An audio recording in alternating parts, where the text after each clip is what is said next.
সিরাজদিগানের উপজেলার ভূমিদস্যুতা কমাতে হলে স্বয়ং মাননীয় প্রধানমন্ত্রীর হস্তক্ষেপ জরুরি, আদারওয়াইজ সম্ভব না। নির্বাচনের পরপরই রেললাইনের নিচের থিয়া ভূমিদস্যুরা মাটি সরিয়ে নিয়েছে।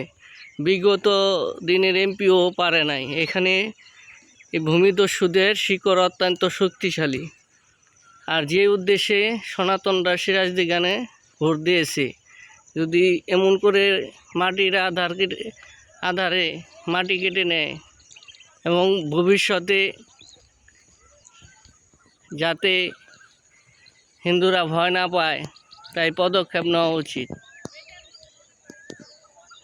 এই বিষয়ে বিগত দিনের চেয়ারম্যান বলা হয়েছিল, কিন্তু তারা ওই করে নাই। দেখা গেল জনপ্রতিনিধি এবং বিভিন্ন শীর্ষ পর্যায়ের সরকারি কর্মকর্তা ভূমিদস্যুর সাথে জড়িত। তাই মাননীয় প্রধানমন্ত্রী তারেক রহমানের বিশেষ অনুরোধ, এটা সিরাজদিগান অন্তর্গত বাসাইল ইউনিয়নের চিত্র।